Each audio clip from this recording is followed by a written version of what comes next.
नमस्कार दोस्तों, आप सभी का स्टडी 91 की इस ऑनलाइन क्लास में मैं अमित आप सभी का हार्दिक स्वागत करता हूं। दोस्त, आज की क्लास में हम सभी पढ़ने वाले हैं 3 मनोवैज्ञानिकों पर चर्चा करेंगे, जिसमें से बात किया जाए जीन पियाजे हो गए, लेव वाइगोस्की और जो हेनरी लॉरेंस कोलबर्ग हैं, इन पर हम सभी चर्चा करने वाले हैं। तीनों मनोवैज्ञानिक से अगर बात किया जाए तो आप सभी का जो सीटेट का फर्स्ट पेपर की तैयारी कर रहे हो या सीटेट का सेकंड पेपर की तैयारी कर रहे हो, तो दोनों के लिए 5-5 क्वेश्चन हमेशा से लगभग पूछे गए हैं दोस्त। तो बेहतरीन तरीके से आप सबको सीखना और बेहतर करने की कोशिश रहेगी दोस्त। और कुछ महत्वपूर्ण प्रश्नों की श्रृंखलाओं के तहत इनके बारे में हम सभी सीखने वाले हैं।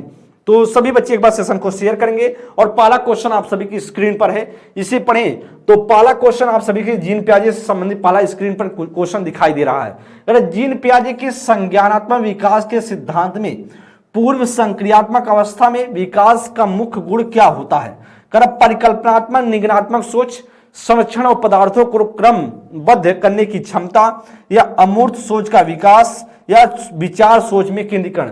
दोस्तों, मैंने आपको एक बात ध्यान देंगे, मैंने आपको पहले ही भी बताया है कि जो जीन पियाजे का संज्ञान विकास का सिद्धांत था, इनका संज्ञान विकास का सिद्धांत में 4 अवस्थाओं पर उन्होंने सिद्धांत दिया था। तो पहला क्या था? वह इंद्रियगामक अवस्था, दूसरा पूर्व संक्रियात्मक अवस्था, तीसरा था मूर्त संक्रियात्मक अवस्था, और चौथी की बात करें जिसे औपचारिक संक्रियात्मक अवस्था बोला जाता है। इन चारों अवस्थाओं में 0 से 2 वर्ष जो पूर्व आपका संवेदी गामक अवस्था है, दूसरा जो पूर्व संक्रियात्मक अवस्था था उसका 2 से 7 वर्ष है, और जो मूर्त संक्रियात्मक अवस्था है उसका 7 से 11 है, जो औपचारिक है उसका 11 से 15 है। तो आपसे जो पूछा जा रहा है वह पूर्व संक्रियात्मक अवस्था की बात हो रही है। तो पूर्व संक्रियात्मक अवस्था की जब बात हो रही है तो कहीं ना कहीं 2 से 7 साल की बात हो रही है।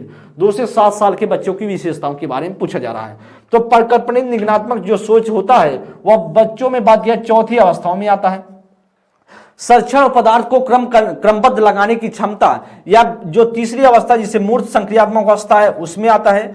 अमूर्त सोच का विकास या चौथी अवस्था में होता है जिसे अमूर्त या औपचारिक संक्रियात्मक अवस्था बोलते हैं। लेकिन जो विचार या सोच का केंद्रीकरण है या विशेषता आती है आपका पूर्व संक्रियात्मक अवस्था में, किसी एक बिंदु पर फोकस करके बच्चा सोचता है, और इसीलिए दोस्त आपका फर्स्ट का जो राइट आंसर होगा वह डी ऑप्शन करेक्ट हो जाएगा। नेक्स्ट प्रश्न आगे सेकंड नंबर के लिए देखेंगे। जीन पियाजे के अनुसार बच्चे अमूर्त संक्रियात्मक अवस्था में, मतलब अमूर्त संक्रियात्मक अवस्था में बच्चे क्या करते हैं? इसका मतलब कहीं ना कहीं चौथी अवस्थाओं के बारे में पूछ रहा है। तो कह रहा कि संरक्षण, वर्गीकरण व श्रेणीबद्धता करने की सक्षम नहीं है। भाई सक्षम तो हो जाते हैं तीसरी अवस्था में, इसलिए आप ऑप्शन तो नहीं होगा।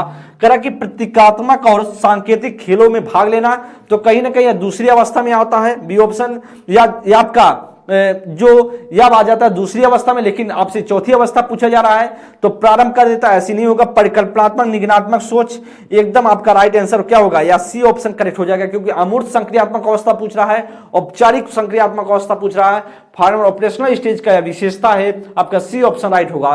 केंद्रीकरण और अनुक्रमणीय सोच में आबद्ध, तो कह रहा कि आपका या दूसरी अवस्था का विशेषता, क्योंकि आपसे चौथा पूछा जा रहा था, राइट ऑप्शन क्या होगा? सेकंड का जो करेक्ट ऑप्शन होगा वह आपका सी ऑप्शन राइट हो जाएगा। क्या होगा?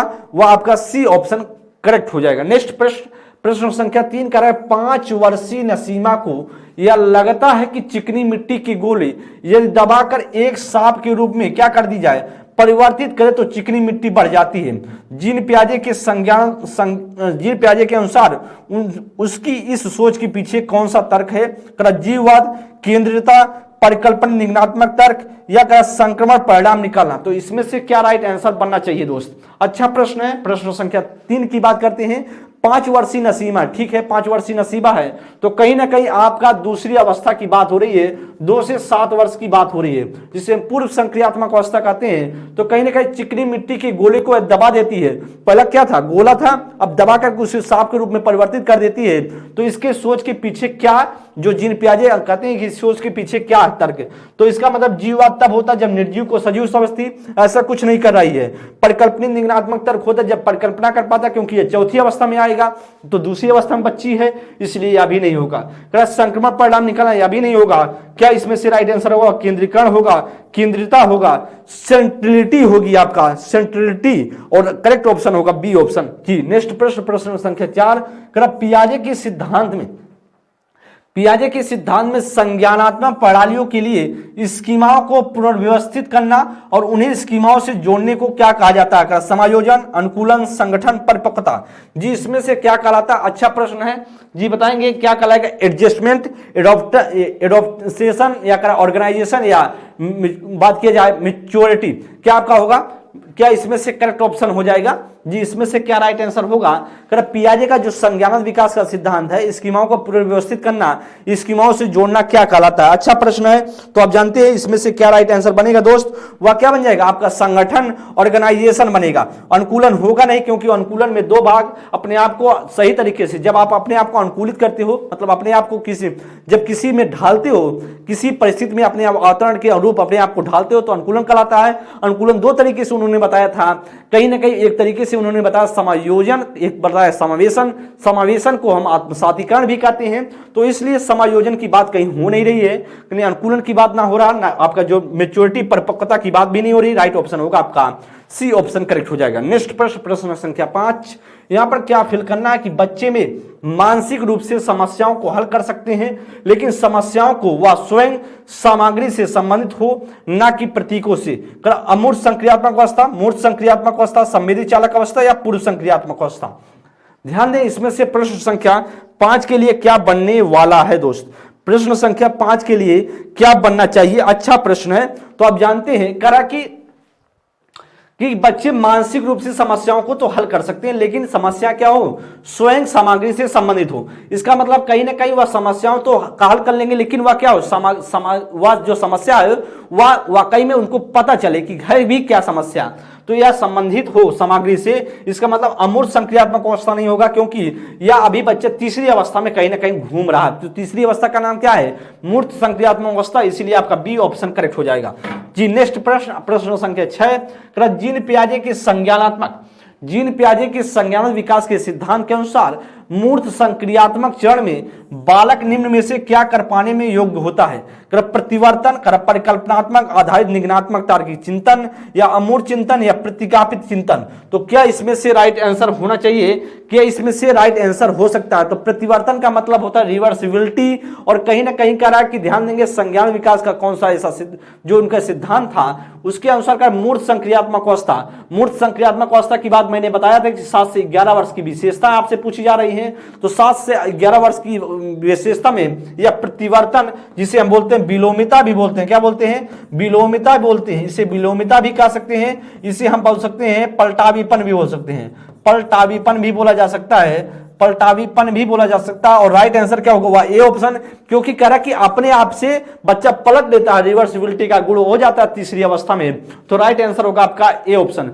परिकल्पनात्मक आधारित निगमनात्मक तर्क की बात करें तो यह चौथी अवस्था का विशेषता है, वहीं पर अमूर्त चिंतन या चौथी अवस्था की विशेषता है, और प्रतिज्ञापित चिंतन भी चौथी अवस्था की विशेषता है। यह भी नहीं होगा, यह भी क्या होगा? नहीं होगा। नेक्स्ट प्रश्न, प्रश्न संख्या 7 की बात करते हैं। करा कि जीन पियाजे के संज्ञानात्मक सिद्धांत के अनुसार बच्चे किस अवस्था में वस्तुओं को कहे गए क्रम में लगाने की योग्यता पा लेते हैं? संवेदित पेशी, या फिर आपका करा कि पूर्व संक्रियात्मक अवस्था, मूर्त संक्रियात्मक अवस्था, अमूर्त संक्रियात्मक अवस्था। अच्छा प्रश्न है, प्रश्न को देखेंगे और बताने की कोशिश करेंगे क्या बनेगा प्रश्न संख्या 7 के लिए राइट आंसर। जीन पियाजे का जो संज्ञान विकास का सिद्धांत था, क्रम वस्तुओं को क्या करता है? सही क्रम से लगा सकता है। तो मैंने आपको बताया था श्रृंखला में लगा सकता है बच्चा, क्या कर सकता है? श्रृंखला में लगा सकता है, और वर्गीकरण कर सकता है। जी वर्गीकरण कर सकता है, उसमें बच्चे में प्रतिवर्तन या विलोमिता का गुण आ जाता है, प्रतिवर्तन का गुण आ जाता है, साथ ही साथ दूसरे के दृष्टिकोण को अच्छे तरीके से समझ पाता है, और साथ ही साथ बात किया जाए उसमें क्या हो जाता है? उसमें श्रेणी, वर्गीकरण, प्रतिवर्तन, उसके साथ साथ बात करें विकेंद्रीकरण का गुण, ये सभी भी बात किया जाए तो बच्चे में तीसरी अवस्था की विशेषता है। क्या है? तीसरी अवस्था केंद्रीयकरण की बात करें, या तीसरी अवस्था की विशेषता है। जिस तीसरी अवस्था की विशेषता की बात किया जाए, जिसे हम जानते हैं दोस्त, अब बोला जाए तो उसे बोलते हैं, उसे मूर्त संक्रियात्मक अवस्था नाम देते हैं। क्या देते हैं? मूर्त संक्रियात्मक अवस्था नाम देते हैं। और इसीलिए आपका जो राइट आंसर बनना चाहिए वह राइट आंसर क्या बन जाएगा? इसमें से बात किया जाए वह राइट आंसर बनेगा आपका सी ऑप्शन करेक्ट हो जाएगा, क्योंकि क्रम से अच्छे से लगा सकता है। तो राइट ऑप्शन आपका क्या बनेगा? C option. 7 का जो राइट आंसर होगा वह सी ऑप्शन बन जाएगा। जी आगे नेक्स्ट प्रश्न, प्रश्न संख्या 8 की बात करते हैं। जीन पियाजे के अनुसार एक सतत प्रक्रिया जो मानसिक संरचनाओं को परिष्कृत और परिवर्तित करती है क्या कहलाती है? नकल उतारने जैसा व्यवहार, वस्तु स्थायित्व, समावेशन, संतुलीकरण। क्या इसमें से आपको लगता है कि बनना चाहिए? कह रहा जीन पियाजे के अनुसार एक सतत प्रक्रिया जो मानसिक संरचनाओं को परिष्कृत और परिवर्तित करती है, तो नकल उतारने जैसी व्यवहार कोई हो नहीं रहा है। वस्तु स्थायित्व का गुण आप जानते हैं, या पहली अवस्था का विशेषता यह भी नहीं होगा। तो क्या आपका समावेशन, क्या आपका संतुलीकरण होगा? तो समावेशन में क्या होता है? पुरानी जानकारी को महत्व दी जाती है और उसे जोड़ा जाता है। तो परिवर्तित ऐसा कुछ होगा नहीं। आपका क्या होगा? संतुलीकरण होगा। राइट आंसर होगा आपका डी ऑप्शन करेक्ट हो जाएगा। क्या होगा? आपका संतुलीकरण होगा, डी ऑप्शन राइट होगा। नेक्स्ट प्रश्न, प्रश्न संख्या 9 की बात कर कि किस स्तर पर बच्चों में अपने आसपास की दुनिया के बारे में एक जीववादी दृष्टिकोण। तो मैंने आपको बताया जीववादी का दृष्टिकोण की बात किया जाए, जीववाद किस अवस्था की विशेषता है? तो आप जानते हैं दोस्त, पूर्व संक्रियात्मक अवस्था की विशेषता। किसकी? पूर्व संक्रियात्मक अवस्था की विशेषता है। और पूर्व संक्रियात्मक अवस्था की बात की जाए तो जिसका एज जो बात होता है 0 से 7 वर्ष होता है। तो इसमें से क्या बनना चाहिए राइट आंसर? तो कह रहा कि वह होते हैं कि दृष्टिकोण होता और वे मानते हैं कि पेड़ पौधे और चलते हुए बादलों को लुढ़कते पत्थरों की मंशाएं और इरादे हो सकते हैं। कहीं ना कहीं वह निर्जीव को क्या समझ रहा है? निर्जीव को सजीव समझते हैं। क्या बच्चे? निर्जीव को सजीव जो समझते हैं वह मैंने आपको बताया था जीववाद कहलाता है। निर्जीव को सजीव समझना जीववाद कहलाता है। और इस तरीके से जीववादी जो दृष्टिकोण होता है यह दूसरी अवस्था में पाई जाती है, जिसका नाम है दोस्त, उसका नाम है प्री ऑपरेशनल स्टेज। तो राइट आंसर क्या होगा? B is the right option. क्या होगा? प्री ऑपरेशनल स्टेज की बात करें तो आपका बी ऑप्शन राइट हो जाएगा। नेक्स्ट प्रश्न, प्रश्न संख्या 10 की चर्चा करते हैं। पियाजे के अनुसार कह कि आनुवांशिक रूप से क्रमादेशित जैविक परिवर्तनों का होना क्या कहलाता है? क्या कहलाता है? इसमें से राइट आंसर जी बताएंगे। अकॉर्डिंग टू पियाजे what is the occurrence of the genetically programmed biological changes called. क्या कहलाएगा? वह क्या बैलेंस कहलाएगा, एडॉप्टेशन कहलाएगा, मैच्योरिटी कहलाएगा, या सोशल जो ब्रॉडकास्टिंग कहलाएगा। क्या कहलाता है दोस्त? तो सोशल ब्रॉडकास्टिंग की बात करें तो यार तुम बात किया जाए तो लेवाइगोस्की मानते हैं। जो लेवाइगोस्की की बात करें सामाजिक संज्ञान विकास का सिद्धांत देते हैं, उसमें बात करें लेवाइगोस्की इसका मानते हैं या नहीं होगा। परिपक्वता की बात तो यह करते हैं, सही है, लेकिन इसमें से क्या होगा दोस्त? तो आपका जो किया जाए कुछ जैविक परिवर्तनों की बात हो रही है ना, तो जैविक परिवर्तन का मतलब है कहीं ना कहीं आपका परिपक्वता पर जोर देती है कौन? जीन पियाजे। इसीलिए राइट आंसर क्या होगा आपका? सी ऑप्शन करेक्ट होगा। मतलब बच्चा का जब एज हो जाएगा, बच्चे का जब एज अपने आप उसमें विशेषता आ जाएंगी। जैसे बच्चा 2 से 7 वर्ष में जितनी विशेषता आनी चाहिए, अगर दूसरी अवस्था में बच्चा पहुंच गया तो वो अपने आप ऑटोमेटिक विशेषता आने लगेंगी। नेचुरल है, वह प्रकृति के द्वारा अपने आप प्रदत्त कर दी जाएंगी। तो इसलिए दोस्त आपका 10 का जो राइट आंसर होगा वह सी ऑप्शन करेक्ट हो जाएगा। क्या होगा? सी ऑप्शन करेक्ट हो जाएगा। तो दोस्तों आप सभी के सामने बात किया जाए या 10 प्रश्न जीन पियाजे से संबंधित था। अब हम बात करेंगे लेवाइगोस्की, क्योंकि 3 लोगों को हमको कवर करना है, जिसमें से अब बात करेंगे लेवाइगोस्की के सिद्धांत पर। तो लेवाइगोस्की का जो सिद्धांत कहलाता है वह सामाजिक सांस्कृतिक का सिद्धांत। तो आप जानते हैं सोशल बात किया सोशल जो सामाजिक संज्ञानात्मक का सामाजिक सांस्कृतिक का सिद्धांत कहलाता है। तो सोशियो जो कल्चरल थ्योरी के नाम से जाना जाता है। तो कहीं ना कहीं जो उनका मानना था बच्चा कैसे सीखता है? बच्चा कैसे? समाज से सीखता है। कैसे? समाज से अंतःक्रिया करता है, समाज से अंतःक्रिया करके सीखता है। समाज से क्या करता है? अंतःक्रिया करके सीखता है। इसका मतलब कहीं ना कहीं इस बच्चा क्या होगा? समाज से अंतःक्रिया करेगा, इसके बाद अपने ज्ञान की प्राप्ति करेगा।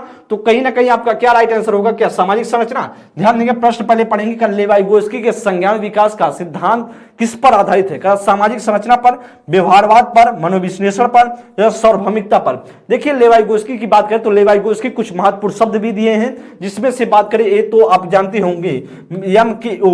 एक आपको बताया जाए स्कैन फोल्डिंग। क्या?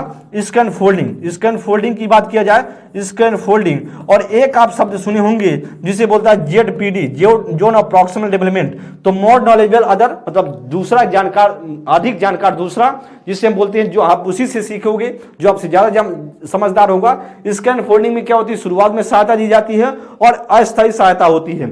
यह भी दिया है। ZPD की बात करें या बीच में सहायता दी जाती है, और जब वयस्कों की सहायता मतलब किसी बड़े लोग को बीच में फंसता है तो उसको हम सहायता देते हैं। अगर कोई बच्चा फंसता तो हम क्या देते हैं? उसे उसको जेडपीडी बोला जाता है।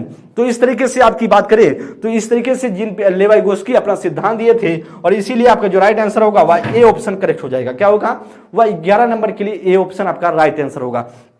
नेक्स्ट प्रश्न 12 नंबर के लिए, लेवाइगोस्की ने बच्चे के स्वयं से संवाद करने की क्रिया के लिए किस शब्द का प्रयोग किया? तो मैंने आपको बताया था दोस्त, जब लेवाइगोस्की की बात करें, लेवाइगोस्की कहते हैं जब बच्चा खुद से बातें करता है, इसका मतलब कहीं ना कहीं अपने कार्यों को डायरेक्शन दिशा देने के लिए कार्य करता है।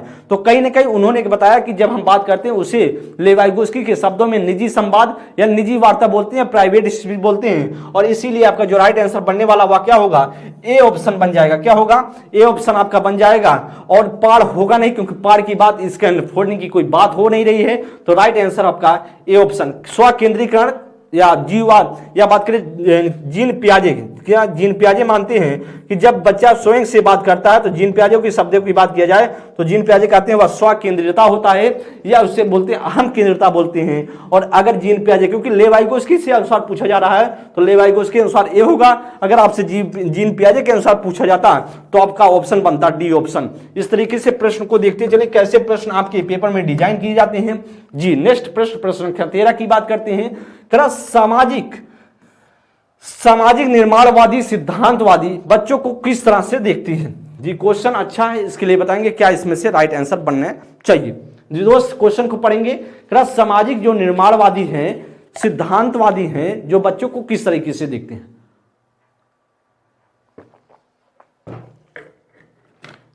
एक कोरी पट्टी की तरह, ज्ञान के निष्क्रिय प्राप्तकर्ता के द्वारा ज्ञान के निर्माण में शामिल सक्रिय प्रणाली की तरह, लघु वयस्क की तरह। तो जो सामाजिक निर्माणवादी सिद्धांतवादी हैं या किस रूप से? सी ऑप्शन की तरह देखते हैं। कैसे?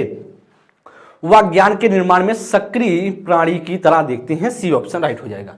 प्रश्न संख्या 14 करा कि किसने प्रस्तावित किया कि नया ज्ञान बच्चे के मौजूदा ज्ञान और समर्थन के साथ जानने में सक्षम होने के बीच के अंतर में निर्मित होता है? तो क्या इसमें किसने कहा था जेडपीडी की बात? किसने कहा था जेडपीडी की बात? तो आपको जानते हैं जेडपीडी का बात कहने वाला कौन था? लेवाइगोस्की थे, जिसका सिद्धांत था सामाजिक सांस्कृतिक का सिद्धांत। और इसमें से बात किया जाए आपका ए ऑप्शन बन जाएगा। क्यों? क्योंकि कहा रहा है कि यहां पर ध्यान देंगे, नया ज्ञान बच्चे के मौजूदा ज्ञान के समर्थन के साथ जानने में के बीच का अंतर, मतलब बीच का अंतर की बात हो रहा है, कहीं ना कहीं इंटरवल की बात हो रही है। तो मैंने आपको बताया जेडपीडी बीच में बच्चा फंसता है। जीन पियाजे की बात करें तो जीन पियाजे ऐसा कुछ दिए ही नहीं है। हार्वर्ड गार्डनर की बात करें तो हार्वर्ड गार्डनर आप जानते हैं बहुबुद्धि का सिद्धांत दिए, इसका भी नहीं होगा। इवान पावलोव की बात करें, इनका जो सिद्धांत था वह व्यवहारवादी सिद्धांत था। इन्होंने कुत्ते पर क्या किया था?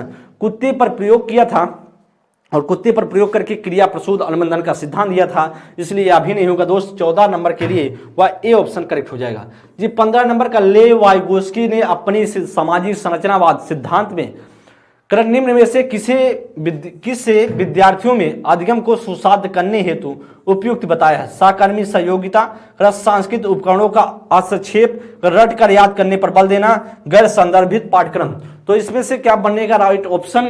प्रश्न संख्या 15 के लिए क्या करेक्ट ऑप्शन हो सकता है? तो दोस्त आप जानते हैं सामाजिक संरचनावादी सिद्धांतवादी क्या कहते हैं, ध्यान दें। तो आप कहते हैं जो लेवाइगोस्की कहते हैं कि बच्चा किसके सीखता? बच्चा अंतःक्रिया करता है किससे? समाज से। बच्चा अंतःक्रिया करता किससे? सहयोग करता है। बच्चा एक दूसरे के सहयोग से चीजें सीखते हैं। कौन कहता है? लेवाइगोस्की कहते हैं। और इसीलिए सहकर्मी सहयोगिता आपका राइट आंसर होगा। तो आपका क्या होगा? ए ऑप्शन होगा। और सांस्कृतिक उपकरणों का हस्तक्षेप, यहां पर हस्तक्षेप आ गया तभी क्या होगा? गलत हो गया। हस्तक्षेप होता तो फिर बात बन जाती, तो क्या हो जाता है? तो तब बात सही होता है। लेकिन आने से गलत होगा। रट कर याद करना भी गलत है, गैर संदर्भितकरण भी क्या है? गलत है। तो ना बी होगा, ना सी होगा, ना डी होगा। नेक्स्ट प्रश्न 16 नंबर, निम्न में से किस सिद्धांतकारी ने कहा कि संज्ञान विकास एक सहयोगात्मक प्रक्रिया है? क्या लेवाइगोस्की कहा, पावलोव ने कहा, बी स्किनर ने कहा, वाटसन ने कहा? तो वाटसन को आप जानते हैं, वाटसन व्यवहारवाद के जनक कहलाते हैं। उन्होंने 20वीं शताब्दी में बताया कि मनोविज्ञान क्या? व्यवहार का विज्ञान है, हम व्यवहार के रूप में जानते हैं। उनके द्वारा कहा गया भाई साहब, हम उद्दीपक और क्रिया के प्रति, उद्दीपक हमारे इन्वायरमेंट में, हमारे वातावरण में मौजूद है, उसके प्रति हम क्या करते हैं? अनुक्रिया करते हैं, अनुक्रिया करके सीखते हैं। इसलिए वाटसन क्या है? गलत हो जाएगा। स्किनर की बात करें, अभी व्यवहारवादी हैं और यह कहते हैं व्यक्ति कैसे सीखता है? वह जी जी, यहां पर थोड़ा सा ध्यान देंगे। जो स्किनर कहते हैं वह कहते हैं क्रिया प्रसूत अनुबंधन का सिद्धांत, क्रिया प्रसूत अनुबंधन का सिद्धांत। और यहां पर थोड़ा सा हम ध्यान देंगे, यहां पर मैंने आपको, हमको लगता है कि इवान पावलोव के बारे में मैंने क्रिया प्रसूत अनुबंधन का सिद्धांत बोल दिया था, लग रहा है। यहां पर उनका सिद्धांत का अलावा शास्त्रीय अनुबंधन का सिद्धांत कहलाता है। जी, शास्त्रीय अनुबंधन का सिद्धांत, इस बात को ध्यान देंगे। हमें लगता है क्रिया प्रसूत हम बोल दिए थे क्या, ऐसा कुछ अगर बोले होंगे तो उसके लिए क्षमा प्रार्थी हैं, आप ध्यान देंगे फिर से। और अगर आपसे पूछा जाए तो इवान पावलोव का जो सिद्धांत था वह शास्त्रीय अनुबंधन का सिद्धांत है। और वहीं पर बात किया जाए कि जो स्किनर है महोदय हैं, स्किनर के महोदय की बात करेंगे, वह क्रिया प्रसूत अनुबंधन का सिद्धांत है। और इन्होंने किस पर प्रयोग किया था, इन्होंने बात किया जाए, इन्होंने जो प्रयोग किया था वह किया था चूहे और कबूतर पर, चूहे और किस पर, चूहे और कबूतर पर प्रयोग किया था। इसलिए दोस्त आपका या तो नहीं होगा, पावलोव की बात करें तो पावलोव का जो सिद्धांत कहलाता है वह कहलाता है शास्त्रीय अनुबंधन का सिद्धांत, शास्त्रीय अनुबंधन का सिद्धांत। और उन्होंने किस पर प्रयोग किया था, कुत्ते पर प्रयोग किए थे। कुत्ते को एक पिंजरे में बंद करके भूखा कर करके वह क्या किए थे, खोज किए थे। लेवाइगोस्की आपका क्या होगा, एकदम राइट ऑप्शन हो जाएगा, क्या होगा, ए ऑप्शन आपका हो जाएगा। जी, 17 नंबर के लिए दोस्त, लेवाइगोस्की के अनुसार बच्चे किस प्रकार सीखते हैं। कब प्रतियोगिता के द्वारा, कोई नहीं कहता प्रतियोगिता के द्वारा सीखते हैं, साथियों के साथ क्या करके, बातचीत करके, एकदम सही है। साथियों के साथ क्या करेगा, अंतःक्रिया करेगा और अंतःक्रिया करके अपने ज्ञान का विकास करेगा। लेवाइगोस्की कहते हैं बच्चा सबसे बेहतर किससे सीखता है, बच्चा खेल में सबसे बेहतर सीखता है, वो भी अपने समवयस्कों या हम उम्र के साथ अच्छा सीखता है। इसलिए दो राइट आंसर होगा दोस्त, इसमें से आपका बी ऑप्शन बन जाएगा। पुरस्कार के हिसाब से कौन कहता है, वह व्यवहारवादी कहते हैं, तो या व्यवहारवादी थे नहीं। उद्दीपन प्रतिक्रिया के अनुबंधन की बात करें तो व्यवहारवादी कहते हैं, तो यह भी नहीं होगा दोस्त, ना होगा हमारा ए, ना होगा सी, ना होगा डी, तो B is the right option. जी, 17 का क्या होगा, बी ऑप्शन करेक्ट हो जाएगा। 19 नंबर की बात करेंगे, किसके सिद्धांत में भाषा बच्चों की संज्ञान विकास में महत्वपूर्ण भूमिका निभाती है। कल लेवाइगोस्की, जीन पियाजे, हार्वर्ड गार्डनर या लॉरेंस कोल्बर्ट। तो ध्यान देंगे भैया, जो भाषा संज्ञानात्मक विकास को, भाषा संज्ञान विकास को क्या करती है, जो सहयोग देती है, या कौन से व्यक्ति कहते हैं, लेवाइगोस्की कहते हैं बच्चा, बच्चे के लिए भाषा इंपॉर्टेंट है ना कि विचार। मतलब भाषा विचार से क्या है, भाषा विचार से पहले है, कौन कहता है, वह कहते हैं लेवाइगोस्की। लेवाइगोस्की कहते हैं भाषा पहले है, विचार बाद में है। और इसीलिए आपका जो राइट आंसर होगा वह ए ऑप्शन करेक्ट हो जाएगा। क्या होगा, जीन पियाजे की बात करें, जीन पियाजे क्या कहते हैं कि विचार इंपॉर्टेंट ना कि भाषा। तो विचार भाषा से पहले कौन कहता है, वह जीन पियाजे कहते हैं, भाषा से, विचार भाषा से पहले है। ऐसी की बात करें, हार्वर्ड गार्डनर की बात करें तो हार्वर्ड गार्डनर का बहुबुद्धि का सिद्धांत आप जानते हैं। लॉरेंस कोल्बर्ट की बात करें, नैतिक विकास का सिद्धांत जानते हैं। तो ना होगा हमारा सी, ना होगा डी, ना होगा B, A is the right option. जी, 19 नंबर के लिए, कल लेवाइगोस्की के अनुसार निम्नलिखित में से कौन सी सांस्कृतिक उपकरण के उदाहरण हैं और हमारे कामकाज में सहायता और परिवर्तन करते हैं। मानचित्र, भाषा, कैलकुलेटर, स्कीमा। ऑप्शन देखेंगे जी, क्वेश्चन को पढ़ेंगे, ऑप्शन है आपके सामने। ए ऑप्शन में करा कि फर्स्ट, सेकंड और फोर्थ, बी में करा फर्स्ट और थर्ड, सी ऑप्शन में करा फर्स्ट, सेकंड और थर्ड, डी ऑप्शन में करा फर्स्ट, सेकंड, थर्ड और फोर्थ। तो आपको हम ध्यान देंगे कि लेवाइगोस्की जो मानते हैं वह कहते हैं भाई साहब हम मैप के द्वारा, मानचित्र के द्वारा सीखते हैं। किसके द्वारा, वह मैप के द्वारा, हम मानचित्र के द्वारा सीखते हैं। उनके द्वारा कहा जाता है कि भाई हम भाषा के द्वारा सीखते हैं, हम कैलकुलेटर के द्वारा सीखते हैं। किसके द्वारा, कैलकुलेटर के द्वारा। लेकिन स्कीमा के द्वारा कौन कहता है, स्कीमा के द्वारा कहते हैं जीन पियाजे। कौन, जीन पियाजे कहते हैं, जीन पियाजे कहते हैं। तो इसलिए दोस्त आपका फर्स्ट, सेकंड और थर्ड राइट होगा। तो फर्स्ट, सेकंड, थर्ड किस में है, तो फर्स्ट, सेकंड, थर्ड की बात करेंगे तो आपका सी ऑप्शन बन जाएगा। क्या होगा, सी ऑप्शन आपका राइट बनेगा, सी ऑप्शन आपका राइट बन जाएगा। जी, नेक्स्ट प्रश्न आगे बात करें 20 नंबर के लिए, कि लेवाइगोस्की के द्वारा निम्नलिखित में से किस शैक्षणिक सिद्धांत की वकालत नहीं की गई है। मतलब इनका कौन सा, किस बात पर उन्होंने जोर नहीं दिया है, ऐसा आपसे प्रश्न पूछा जा रहा है। कर इनाम और दंड का उपयोग, इनाम और दंड का उपयोग, ऐसा कुछ इनाम और दंड, क्योंकि निगेटिव पूछा जाता है इसीलिए हमारा जो राइट आंसर होगा वह ए ऑप्शन होगा। सामाजिक संपर्क को बढ़ावा देना, एकदम सही है, तो मानते हैं राइट आंसर होगा। लेकिन हमको गलत ढूंढना था ना, तो गलत हमारा कौन सा होगा, वह ए ऑप्शन होगा। और बी की बात करें, सामाजिक संपर्क के माध्यम से जानते हैं, सीखते हैं, बच्चा कहते थे वो सहकारी शिक्षा के माध्यम से सीखते, या भी कहते थे। बच्चे को सामाजिक सांस्कृतिक साधनों का उपयोग करने के लिए प्रोत्साहन भी करते थे। लेकिन जो आपका ए ऑप्शन होगा ना, उस हिसाब से वह नहीं मानते थे, और इसीलिए आपका जो राइट आंसर होगा वह 21 का 20 का ए ऑप्शन जो है राइट हो जाएगा। 20 का क्या होगा, वह ए ऑप्शन आपका राइट हो जाएगा। जी दोस्त, या तो आप सभी के सामने 10 प्रश्न की बात करें, 10 प्रश्न हम सभी ने किसके अनुसार से जीन पियाजे के क्वेश्चन देखे। अगर बात किया जाए 10 क्वेश्चन हम सभी ने जो बात करें वाइगोत्स्की के क्वेश्चन देखे, वाइगोत्स्की के क्वेश्चन देखे। अब हम 10 क्वेश्चन की बात करेंगे किसके, कोहलबर्ग के सिद्धांत को देखने वाले हैं। कोहलबर्ग के सिद्धांत के जो 10 प्रश्न हैं वो आपके लिए कितना बेहतर, कितना महत्वपूर्ण है, इसके लिए ध्यान देंगे दोस्त। करा कि नैतिक आदर्शवादी, पहला प्रश्न आपके सामने है। करा कि ध्यान दें किस नंबर के लिए, करा नैतिक तर्क आदर्शवादी, आदर्श पारस्परिकता की समझ पर आधारित है। सोडियम नियम, जिसमें व्यक्ति कोहलबर्ग के नैतिक विकास के सिद्धांत में किस स्तर पर दूसरों की स्वीकृति बनाए रखना चाहता है। तो दोस्तों ऑप्शन है करा सजा और आज्ञाकारिता अभिन्यास, करा कि सामाजिक अनुबंध अभिन्यास, सार्वभौमिक नैतिक सिद्धांत अभिन्यास, अच्छा लड़का अच्छी लड़की अभिन्यास। दोस्तों आप जानते हैं कोहलबर्ग का सिद्धांत नैतिक विकास का सिद्धांत कहलाता है। इनके सिद्धांत की बात करें तो इनके सिद्धांत में इनके द्वारा 3 स्टेज में, मतलब 3 स्तर में इन्होंने सिद्धांत दिया। हर स्तर में बात किया 2-2 उप स्तर बनाया। इसका मतलब कहीं ना कहीं 6 उप स्तर की बातें करते हैं, तो टोटल 6 सब स्टेज की इनके द्वारा बात की जाती है। हर स्तर में 2-2 थे, इसलिए पहले में की बात करें तो दंड और आज्ञा के आधार पर और अहम केंद्रिता के आधार पर बच्चा निर्णय लेता है। दूसरे में बात करें तो दूसरे जिसे परंपरागत अवस्था की बात करेंगे, तो परंपरागत अवस्था में वह बच्चा 2 तरीके से निर्णय लेता है। एक तरीके से अच्छा लड़का अच्छा लड़की को दिखाता है, मतलब अपने आप को सुपीरियर दिखाने की कोशिश आती है और कानून व्यवस्था के आधार पर लेता है। और जो तीसरा उन्होंने बताया उत्तर परंपरागत अवस्था, जिसे उत्तर रूढ़िगत अवस्था बोल सकते हैं, और जिसे हम पश्चिम जो परंपरागत अवस्था बोला जा सकता है। इस तरीके से बात किया जाए तो उन्होंने बात किया 2 तरीके से बच्चा निर्णय लेता है, एक सामाजिक अनुबंध के आधार पर, एक बच्चा सार्वभौमिकता के आधार पर। तो इस तरीके से आपके प्रश्न हैं और 21 नंबर के लिए दोस्त बताएंगे क्या राइट आंसर बनेगा। प्रश्न को अच्छे से पहले पढ़े फिर बताएं, क्योंकि अच्छा प्रश्न है, क्योंकि जीन पियाजे और कोहलबर्ग के क्वेश्चन तो आप वैसे भी कर ले जाते हो, लेकिन कोहलबर्ग की जो बात किया जाए वह आप दिक्कत करते हो कहां पर, दिक्कत होती है आपसे, वह बात किया जाए जो दिक्कत आपको होती है वह होती है दोस्त जीन पियाजे की बात करें, इसके कोहलबर्ग के क्वेश्चन को करने में आपको दिक्कत होता है।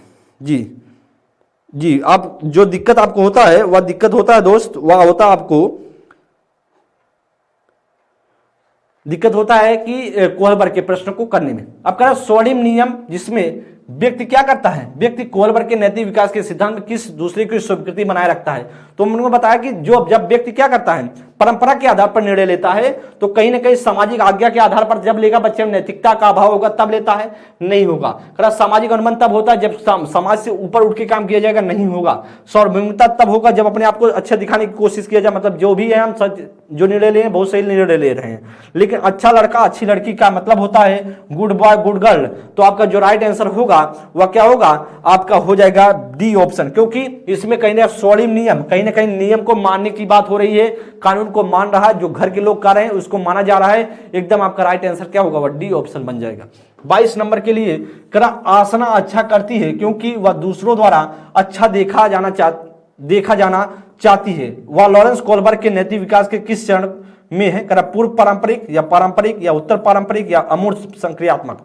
तो जानते हैं अमूर्त संक्रियात्मक होगा नहीं, क्योंकि जीन पियाजे का है। अब रही बात आपका ए ऑप्शन, बी ऑप्शन और सी ऑप्शन में क्या राइट आंसर होगा, आज क्वेश्चन को पढ़ेंगे और फिर बता सकते हैं इसमें से क्या राइट आंसर होगा। Asna does good because she would like the be seen as the good boy good by other people at the which stage of the moral development is the according of Lawrence Kohlberg. तो कौन सा, pre conventional, conventional, post conventional और formal operational. तो आपका formal operational तो होगा नहीं, इसमें से क्या बनना चाहिए दोस्त, क्वेश्चन को पढ़ेंगे और फिर बता सकते हैं इसमें से क्या राइट आंसर आपको लगता है कि बन जाना चाहिए।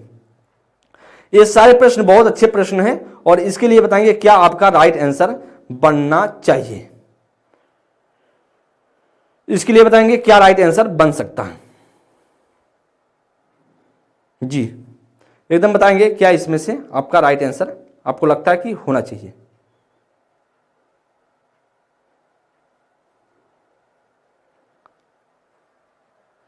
एकदम बताएंगे क्या इसमें से राइट आंसर बन जाना चाहिए दोस्त।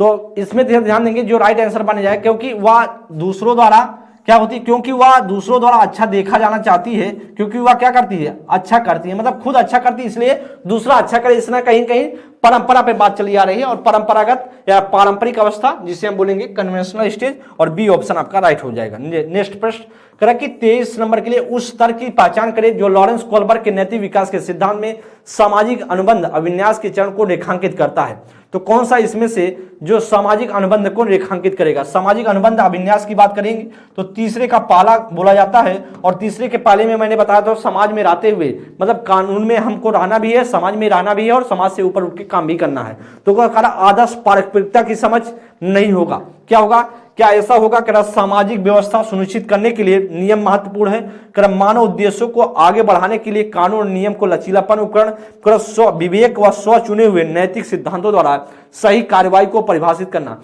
तो मैंने बताया था तीसरे का फर्स्ट की बात किया जाए, तीसरे की फर्स्ट की मैंने बताया था आदर्श पारस्परिकता की समझ इस तरीके से बच्चे निर्णय नहीं लेता है। सामाजिक व्यवस्था सुनिश्चित करने के लिए नियम महत्वपूर्ण है, इस या दूसरे का दूसरा जिसमें कानून व्यवस्था होता है, या भी नहीं होगा। तरह मानव उद्देश्यों को आगे बढ़ाने के लिए कानून व्यवस्था को हम क्या कर सकते हैं? लचीला हो सकता है। एकदम आपका ऑप्शन जो होगा वह सी ऑप्शन बन जाएगा। डी में बात करेंगे, डी की बात करेंगे तो तीसरे का दूसरा हो रहा है, क्योंकि स्व चुने हुए नैतिक सिद्धांतों के आधार पर क्या हो रही है? नैतिक कार्रवाई और परिभाषित किया जा रहा है, इसलिए दोस्त आपका डी ऑप्शन नहीं होगा। क्या होगा? वह 23 का जो राइट आंसर बनेगा वह सी ऑप्शन आपका बन जाएगा। नेक्स्ट प्रश्न, प्रश्न संख्या 24, कैरोल गिलगन ने लॉरेंस कोलबर्ग के नैतिक विकास की समालोचना करते हुए तर्क रखा कि कोलबर्ग नारीवादी नैतिकता को किस पर जोर देते हैं और नकारते हैं? करा देखभाल की नैतिकता, करा की नैतिक आदर्श, न्याय की नैतिकता, सामाजिक अच्छाई की चिंता। क्या दोस्त इसमें से राइट आंसर बन सकता है? बेहतरीन प्रश्न है। प्रश्न संख्या 24 की बात कर लेते हैं। तो जानते हैं कैरोल गिलगन की बात करें तो कैरोल गिलगन क्या कहते थे कि इनका जो सिद्धांत है या काल्पनिक कहानी पर आधारित है। इनका सिद्धांत क्या है? काल्पनिक कहानी पर आधारित है, काल्पनिक कहानी पर आधारित है, ऐसा कहते थे। वह कहते थे कि भाई साहब इनका जो सिद्धांत है ना, या यूरोपीय कंट्री पर लागू होता है, यूरोपीय देशों पर लागू होता है। और यह भी कहते थे कि जो इनका सिद्धांत है या पुरुषवादी सिद्धांत है। क्या कहते थे? पुरुषवादी सिद्धांत है, ऐसा भी कहते थे। पुरुषवादी सिद्धांत की बात करते थे, कहते भाई साहब इनका जो सिद्धांत है पुरुषवादी सिद्धांत है। महिलाओं पर इन्होंने जोर नहीं दिया है। इनका सिद्धांत पुरुष को क्या दिखा है? पुरुष को प्राथमिकता दी है। पुरुष को क्या दिया? प्राथमिकता दिया है। और महिलाओं को क्या गौड़ पर रखा है? महिलाओं को गौड़ पर रखा है, इनका मानना था। तो इस तरीके से बात किया जाए, इनका सिद्धांत इस तरीके से आया हुआ था, जो कैरोल गिलगन इनका आलोचना किए थे। किसका? जो कोलबर्ग है। तो करा कि नारीवादी नैतिकता किस पर जोर देता है? तो आप देखिए देखभाल की नैतिकता पर। किस पर? देखभाल की नैतिकता पर। वह कहते थे कैरोल गिलगन कहते जो पुरुष निर्णय लेते हैं ना, वह किसके? न्याय के आधार पर, जस्टिस के आधार पर निर्णय लेते हैं। वहीं पर जो महिला निर्णय लेती है ना, वह महिला निर्णय लेती है देखभाल के आधार पर। और इसीलिए दोस्त आपका ए ऑप्शन करेक्ट हो जाएगा। क्या होगा? 24 का ए ऑप्शन। नेक्स्ट प्रश्न 25 नंबर के लिए, निम्नलिखित में से कौन सी लॉरेंस कोलबर्ग के द्वारा प्रस्तावित नैतिक विकास का एक अवस्था है? मूर्त संक्रियात्मक अवस्था, उद्योग बनाम अधीनता अवस्था, प्रसुप्ति अवस्था, सामाजिक अनुबंध अभिन्यास। क्या इसमें से आपको लगता है कि राइट आंसर बन जाना चाहिए? निम्नलिखित में से कौन सा लॉरेंस कोलबर्ग के द्वारा प्रस्तावित नैतिक विकास का एक अवस्था है? तो मैंने आपको यह बताया था दोस्त कि मूर्त संक्रियात्मक अवस्था की बात करें तो कौन दिया था? जीन पियाजे दिए हैं। जीन पियाजे दिए हैं, या तो नहीं होगा, या जीन पियाजे ने दिया है, या ऑप्शन नहीं बनेगा। उद्योग बनाम अधीनता की बात करें तो किसने दिया है? एरिक इरिक्सन ने दिया है। किसने? एरिक इरिक्सन ने दिया है। एरिक इरिक्सन ने दिया है, या भी नहीं बनेगा, या भी नहीं बनेगा। प्रसुप्ति अवस्था किसने दिया है? सिगमंड फ्रायड ने दिया है। किसने? सिगमंड फ्रायड ने दिया है, या भी नहीं बनेगा। सिगमंड फ्रायड ने दिया है, या भी नहीं बनेगा। आपका क्या बनेगा? सामाजिक अनुबंध अभिन्यास, डी ऑप्शन आपका राइट हो जाएगा। सोशल कॉन्ट्रैक्ट ओरिएंटेशन तो आपका बनेगा जो सामाजिक अनुबंध है। और सामाजिक अनुबंध कौन सा आता है? सामाजिक अनुबंध तीसरे का पहला आता है। तीसरे के पहले को बोला जाता है। तीसरे का नाम क्या है? पूर्व पश्चिम परंपरागत अवस्था, जिसे बोलते हैं पोस्ट कन्वेंशनल स्टेज। तो इस तरीके से आपका जो राइट आंसर होगा वह होगा डी ऑप्शन। उसी के अंतर्गत पांचवा जो है उप स्तर, उसका नाम है सामाजिक अनुबंध अभिन्यास अवस्था। तो 25 का जो राइट आंसर होगा वह डी ऑप्शन करेक्ट हो जाएगा। नेक्स्ट प्रश्न 26 नंबर के लिए, अगर पूजा अपने दोस्त को कहती है कि हमें कक्षा के नियमों का क्या करना चाहिए? नियमों का पालन करना चाहिए, वरना शिक्षिका हमें क्या कर देगी? बाहर खेलने की अनुमति नहीं देगी। पूजा लॉरेंस कोलबर्ग के नैतिक विकास के किस चरण में है? आज्ञा एवं दंड अभिन्यास, अच्छा लड़का अच्छी लड़की अभिन्यास, अधिकारिता और सामाजिक क्रम व्यवस्था अभिन्यास, या करा सार्वभौमिक नैतिकता सिद्धांत। कहीं ना कहीं का रही ध्यान देंगे, करा कि भाई साहब पूजा अपनी दोस्त से कहती है, पूजा सुन लो, क्या सुनो पूजा, कहती कि नियमों का हमें क्या करना चाहिए, पालन करना चाहिए। ठीक है, नियम का पालन करना चाहिए, क्योंकि वरना हमें क्या होगा, खेलने की अनुमति नहीं मिलेगी, हमें खेलने की अनुमति नहीं मिलेगी।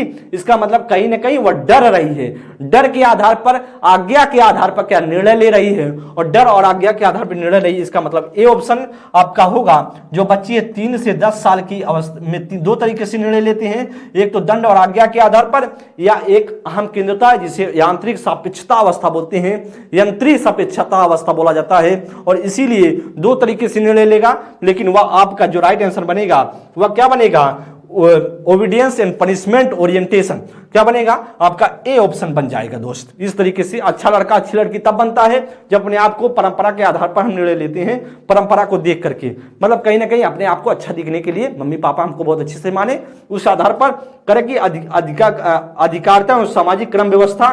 तो अधिकारिता और सामाजिक क्रम व्यवस्था तब होता जब हम सामाजिक क्रम कहीं ना कहीं न्याय के आधार पर, कहीं ना कहीं कानून के आधार पर निर्णय लेते हैं। सार्वभौमिकता तब होता जब अपने स्वविवेक के हिसाब से लेते हैं।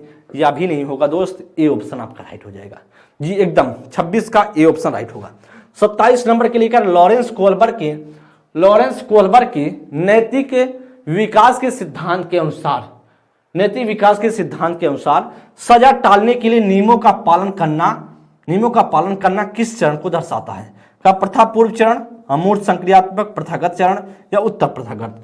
तो कह रहा सजा टालने के लिए नियमों का पालन करना, कहीं ना कहीं नियम की बहुत ज्यादा क्या पालन हो रहा है, कहीं ना कहीं नियम की बात हो रही है। और जब नियम का बात होगा तो कहीं ना कहीं परंपरा की बात होगी, कि मतलब भाई साहब कहीं ना कहीं नियम क्या है, सबसे ज्यादा महत्वपूर्ण है। कहीं ना कहीं क्या है, नियम सबसे ज्यादा महत्वपूर्ण है, नियम सबसे ज्यादा महत्वपूर्ण है। तो कहीं ना कहीं प्रथागत चरण होगा, और प्रथा पूर्व होगा नहीं, क्योंकि यहाँ पर नियम को प्रेफरेंस दिया जा रहा है, कानून को प्रेफरेंस दिया जा रहा है, और इसीलिए आपका जो राइट आंसर बनेगा वह सी ऑप्शन बन जाएगा। क्या बनेगा, 27 का आपका बनेगा वह सी ऑप्शन बन जाएगा। जो आपका बनेगा इसमें से वह सी ऑप्शन आपका बन जाएगा राइट आंसर। समझ पा रहे होंगे। नेक्स्ट प्रश्न आगे चलते हैं, आगे बात किया जाए, नेक्स्ट प्रश्न की बात कर लेते हैं।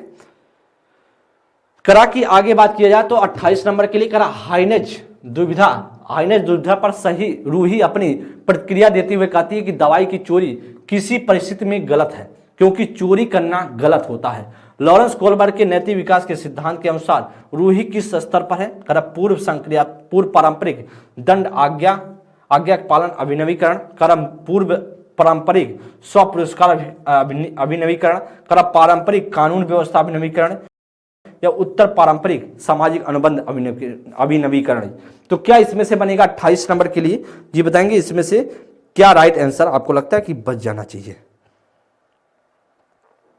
जिसमें क्या आपको लगता है कि बनना चाहिए। देखिए करा कि जो रूही कहती है रूही अपनी दवाई प्रतिक्रिया देती हुए कहती है कि दवाई की चोरी क्या करनी चाहिए, किसी भी हालत में क्या है, किस प्रतिक्रिया देती हुए कहती है दवाई की चोरी किसी परिस्थिति में गलत है, मतलब गलत है, कानून है तो कानून है, मतलब किसी कोई भी हो जाए, चाहे वह हाइनेज की पत्नी रहे, चाहे मर जाए, चाहे कुछ भी हो जाए, लेकिन अब कानून व्यवस्था नहीं बदलनी है, क्योंकि परंपरा यही कह रही थी किसी को चोरी नहीं करनी चाहिए। इस आधार पर बात करें तो पारंपरिक की बात होगी और कानून व्यवस्था अभिनवीकरण पर होगा, और सी ऑप्शन आपका राइट आंसर हो जाएगा। क्यों, क्योंकि हाइनेज की पत्नी क्या थी, कैंसर से पीड़ित थी, और कैंसर की पीड़ित थी, अगर मानवता दिखाएंगे तो कहीं ना कहीं वह तीसरी अवस्था में चला जाएगा, नैतिकता से ऊपर उठ के काम किया जाएगा, मतलब परंपरा से ऊपर उठ के काम किया जाएगा। ठीक है, तो इसमें से आपका जो राइट आंसर बनेगा वह सी ऑप्शन बन जाएगा।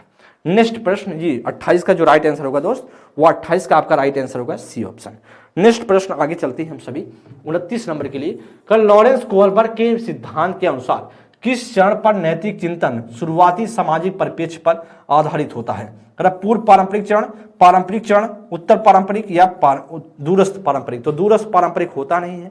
अब रही बात 3 ऑप्शन है, लॉरेंस कोलबर्ग की कौन सा ऐसा चरण है जिसमें नैतिकता शुरुआती सामाजिक परिप्रेक्ष्य पर आधारित होती है। तो सामाजिक परिप्रेक्ष्य मतलब समाज के द्वारा हम क्या करते हैं, अपने निर्णय को लेते हैं, मतलब समाज ही सब कुछ है, तो समाज सब कुछ है, इसका मतलब कहीं ना कहीं परंपरा को फॉलो हो रहा है, परंपरा को फॉलो हो रहा है। कहीं बात करें रूढ़िगत बातें हो रही हैं, रूढ़िगत बातें हो रही हैं, कहीं रूढ़िवादी बातें हो रही हैं, कहीं परंपरा की बात हो रही है। इसलिए दोस्त आपका पारंपरिक स्तर होगा 29 का जो राइट आंसर होगा क्या, वह 29 का आपका बी ऑप्शन राइट हो जाएगा।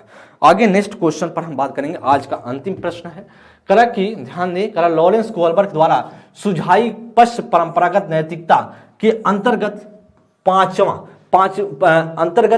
पांचवें की नैतिकता क्या क्या अंकित करता। पांचवा नैतिकता का मतलब ध्यान दें, पांचवा नैतिकता का मतलब होता है दोस्त, पांचवा नैतिकता का मतलब यह समझिएगा कि एक तरीके से आप समझ सकते हैं कि आपका जो सामाजिक अनुबंध है, क्या है सामाजिक अनुबंध, मतलब नियम कानून का लचीलापन होगा। मतलब नियम कानून को हम लचीलापन कर सकते हैं, नियम कानून को हम अगर हित के लिए है, मानव समाज के लिए, तो हम नियम कानून को बदल सकते हैं। इस तरीके से अगर ऑप्शन कहीं हो तो राइट होगा। कारण मानवता की भलाई हेतु सामाजिक अनुबंधों को स्वतंत्र रूप से निभाना, कर सामाजिक अनुबंधों की परे जाकर नैतिकता को स्वतंत्र रूप से अन्वेषित करना, कर ऐसे नैतिक नियमों को प्रतिपादित करना जो आचार संहिता से परे हो, कर अच्छा व्यक्ति के रूप में प्रतीत होने की चाहिए। क्या इसमें से बनता है ऑप्शन, और आप बताएंगे क्या आपको लगता है कि इसमें से जो राइट आंसर बनना चाहिए। तो मैंने आपको बताया पांचवें की बात करें, कहीं ना कहीं नियम कानून को क्या कर सकते हैं, लचीला हो सकता है।